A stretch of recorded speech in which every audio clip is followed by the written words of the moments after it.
right, let's get you some weather because that cold air is coming down and you could see it on the infrared. The infrared satellite picks up on temperatures, and if you look up to our north here, moving through Tennessee, upper portions of Alabama and Georgia, that blue shading there is the cold air working its way on in. So let's go ahead. We'll skip over the visible satellite. We've lost the sunlight, but I do want to talk weather headlines for you. It's going to be a very cold, almost winter weather-esque start to your Veterans Day tomorrow. The wind chill, the feels-like temperatures are what's really going to do us in. The air temperatures themselves will be pretty cold, but it will feel below freezing for a lot of us, and the winds that we've been seeing across Central Florida will make it feel below freezing. But then here's the kicker. Look at the bottom headline here. We've got a warm-up that's going to happen in rapid succession compared to just how fast the temperatures are falling. We've got a westerly wind component, winds coming in off the Gulf Coast, moving almost due east through the peninsula of Florida, gusting anywhere between 25, almost 30 miles an hour in some spots. And as a result, we're just naturally funneling that cold layer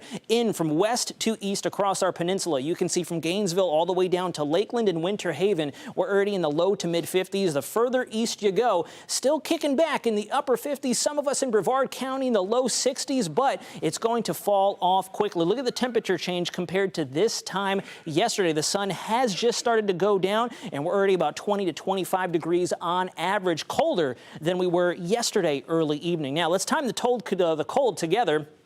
At about 8 o'clock, coming up in about an hour and a half, the feels-like temps are going to drop to about 41 to 43 degrees on average, especially for our northern counties. By 2 a.m., air temperatures will be hovering around the low 40s, feels-like temps between 28 to 35 degrees. Our northern counties will feel below freezing. A lot of us here in the Four Corners counties will be flirting with that freezing threshold. And then as we start the day tomorrow, 38 degrees on average with the harshest cold in place. A lot of us in the mid to upper 20s in terms of those feels like temperatures. Some of our computer models in terms of the air temps are trending even colder. You can see at freezing in Gainesville, Ocala, 32 degrees, Orlando coming in at 36. Some relief, if you call it relief, in Brevard in the low 40s in terms of our air temps, but then those feels like temps. Check this out. Low to mid 20s across the board, and all thanks to the warmer waters just off the beaches there in Brevard, feeling just above freezing. So not much relief out there in Brevard, and as a result, we've got the cold weather advisory in effect. This is going to be the wind chill factor that National Weather Service is trying to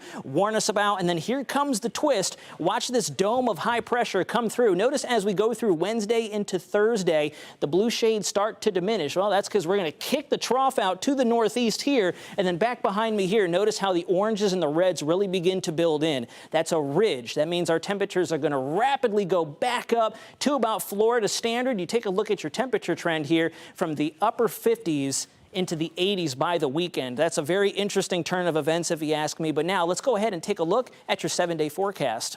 Sponsored by Strata Air Conditioning and Heating. AC emergency? You ought to call Strata. So again, that whiplash is going to be fierce. 58 is going to be our high temp tomorrow on average for your Veterans Day holiday. Then by Wednesday, we're already stripping off the layers and going back down to maybe a t-shirt and pants outside of the morning temps. And then by the weekend, we're seeing 80s across the board once again. Let's get you back over to the desk.